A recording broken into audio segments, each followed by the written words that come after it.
Lalu bagaimana seharusnya penanganan sengkarut kasus korupsi yang diduga melibatkan Menteri Pertanian termasuk dugaan adanya pemerasan oleh pimpinan KPK terhadap mentan Syahrul Yassin Limpo.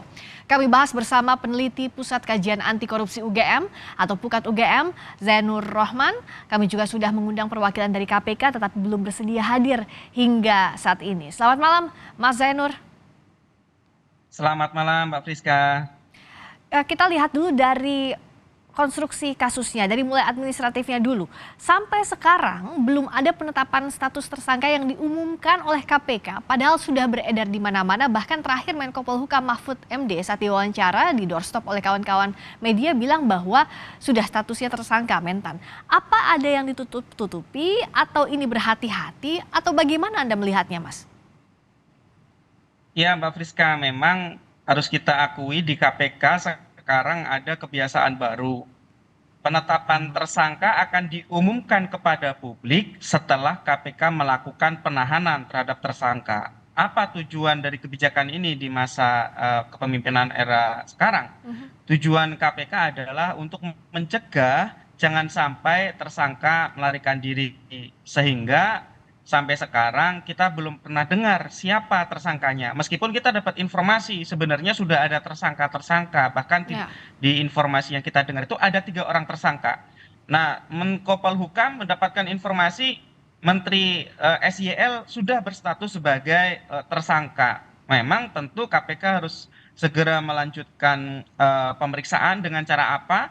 Memanggil ya SYL, kemudian setelah dilakukan pemanggilan KPK harus segera mengumumkan apakah ada status tersangka atau tidak. Kenapa? Karena sekarang kan semua orang sudah menudingkan jarinya kepada SYL sebagai status tersangka karena ada penyebutan dari Menko Polhukam, karena ada informasi-informasi di media massa. Bahkan surat Sehingga juga yang seharusnya beredar menurut saya begitu ya, surat betul, yang ya. berisi status tersangka SYL begitu.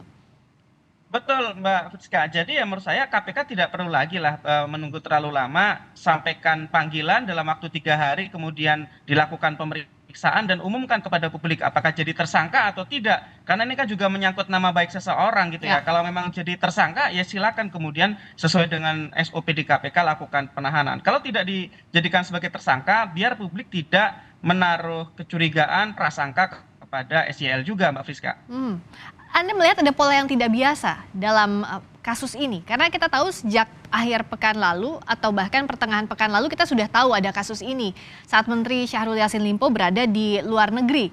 Setelah itu tidak ada penetapan status tersangka, tapi KPK sudah memanggil pengacara Syahrul Yassin Limpo dan sebagainya. Apa pola berbeda yang Anda lihat dan kemana arahnya kalau Pukat UGM melihat ini?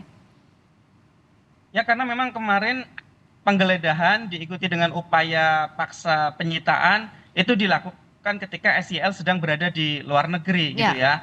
Nah tentu di dalam penggeledahan ketika orang yang digeledah itu sedang berada di luar negeri, ini kan ada risiko sebenarnya. Bagaimana kalau misalnya melarikan diri gitu kan? Dan kemarin kan sempat diinformasikan adanya hilang kontak selama beberapa hari, meskipun itu tadi dibantah oleh SYL bahwa tidak hilang, itu hanya menjalankan tugas negara karena ada acara-acara. Padahal kita tahu Wamentan sendiri menyampaikan bahwa SYL tidak dapat dihubungi dan tidak diketahui keberadaannya. Sehingga dalam posisi SYL di luar negeri inilah kemudian seakan-akan proses yang berjalan di KPK itu tidak jelas arahnya, apakah ini memang sudah tersangka kemudian lari atau belum tersangka gitu ya. Ya. Nah oleh karena itu Mbak Friska, sekali lagi memang sekarang sangat penting untuk KPK segera melakukan pengumuman kepada publik apapun statusnya, baik itu tersangka ataupun tidak, dengan tujuan apa? Untuk memiliki kepastian hukum.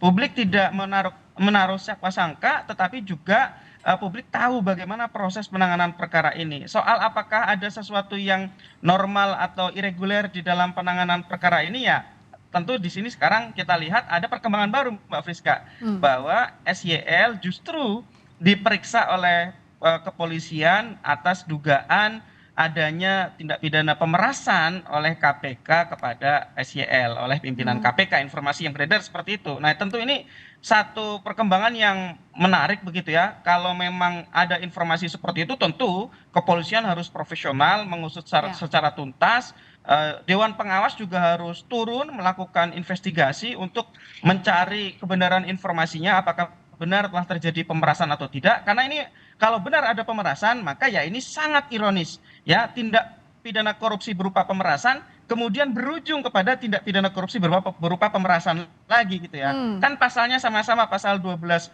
huruf E kecil di dalam Undang-Undang Tipikor. ya. Jadi yang menurut saya ini memang sekarang bagi SYL kalau memang ditetapkan jadi tersangka, buka-bukaan dong seluas-luasnya, seterbuka mungkin agar publik tahu.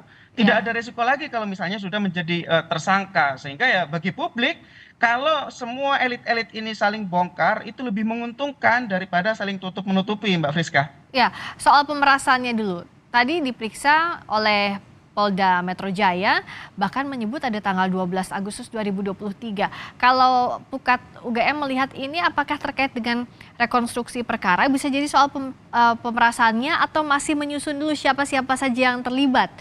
Bahkan ini pemerasannya oleh pimpinan KPK informasinya. Ya, tentu ini materi pemeriksaan yang seperti ini belum banyak kita dapatkan informasinya ya. Apakah terkait dengan perkaranya ketika dilakukan pemeriksaan ataukah seperti apa? Kita harus tunggu nih Hmm, keterangan dari Polda Metro. Jadi di dalam proses penanganan perkara yang sedang berlangsung di KPK soal kasus korupsi di internal Pertanian dan juga soal dugaan pemerasan yang ya. ditangani di Polda Metro, sama-sama harus kita tunggu dan kita sebagai masyarakat berharap agar masing-masing penegak hukum harus transparan agar masyarakat bisa mengawasi, ikut mengawal proses penanganan perkaranya. Nah, nanti kan kalau masyarakat diberikan informasi, update, juga diberikan tambahan-tambahan, misalnya bisa diperlihatkan sedikit spoiler alat buktinya, kan masyarakat bisa mengetahui dan ikut Oke. melakukan pengawalan agar jangan sampai kemudian ada penggebosan terhadap perkara-perkara yang sedang ditangani, baik yang sedang berlangsung di KPK maupun perkara yang sekarang mungkin sedang dilakukan pendalaman di Polda Metro mengenai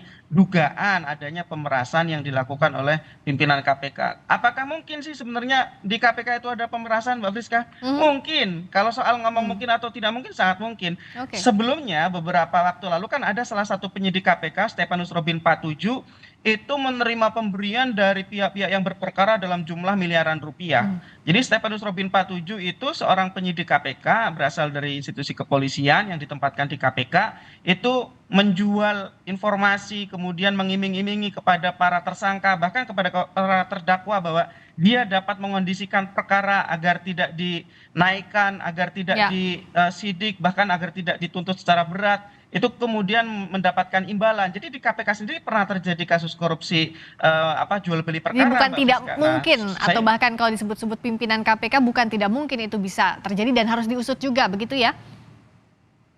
betul, Mbak Friska. Kita tunggu Polda Metro dan juga Dewas harus segera turun tangan agar dari sisi etik juga dilakukan pemeriksaan, dilakukan investigasi agar publik dapat kejelasan, ada kepastian hukum soal ini. Sehingga publik akan semakin yakin apakah masing-masing aparat penegak hukum ini bekerja secara profesional dan menjamin kualitas penanganan perkara. Kalau Mhm, memang benar ada dugaan pemerasan yang dilakukan oleh pimpinan KPK kepada SYL, maka publik akan ragu nih terhadap penanganan perkara SYL di KPK gitu ya. oke. Sehingga oleh karena itu menurut saya masing-masing penegak hukum harus transparan, Mbak Friska, dengan cara Ya, menyampaikan kepada publik, memberikan update informasi secara berkala dan juga menyampaikan informasi-informasi yang publik perlu ketahui. Misalnya sejak ya, kapan ada laporan penerimaan informasi dari masyarakat, kemudian bagaimana tahapan penanganan perkara yang dilakukan, ya, dimulainya penyelidikan, ya, kemudian apakah ada alat bukti yang publik perlu ketahui yang memang itu sangat